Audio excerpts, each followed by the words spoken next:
Kamusta mga bata? Alam mo ba na ang isang batang katulad mo ay may mga karapatan din?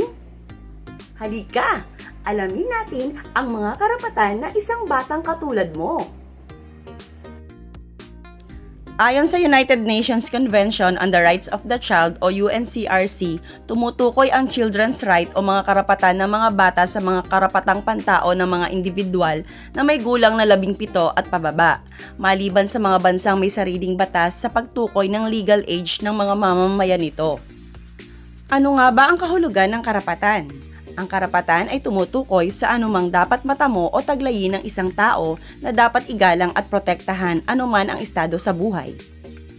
Mga karapatan ng bawat batang Pilipino.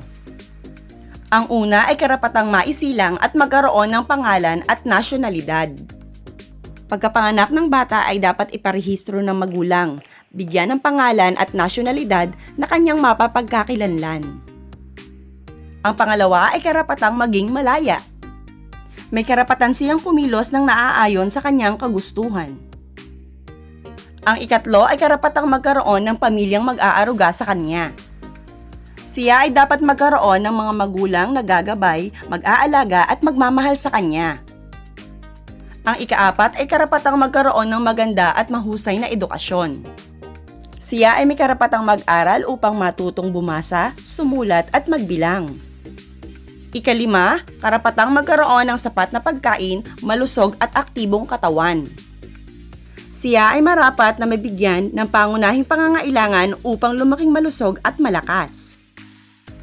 Ika-anim, karapatang mabigyan ng pagkakataon na makapaglaro at makapaglibang. Ang paglalaro at paglilibang ay nakatutulong sa bata upang maging maliksi at matalas ang isipan. Nakatutulong din ito upang siya ay matutong makisalamuha sa kanyang kapwa. Ang ikapito naman ay karapatang mabigyan ng proteksyon laban sa pang-aabuso, panganib at karahasang dala ng paglalabanan at alitan. Tungkulin ng pamahalaan na mabigyan ng pananggalang ang mga bata laban sa anumang makakasakit sa kanya. Ang pangwalo ay karapatang mamuhay sa isang payapang pamayanan. Ang mga bata ay may karapatang manirahan sa mga lugar na malayo sa kapahamakan at kaguluhan.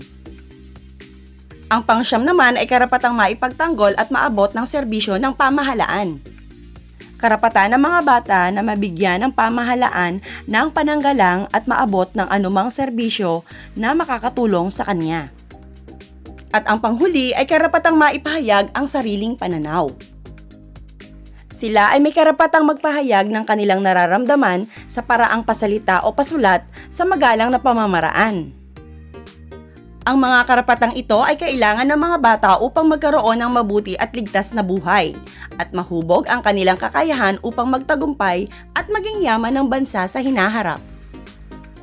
Bawat bata, anuman ang kasarian at katayuan sa buhay ay nararapat na taglay ang mga karapatang ito.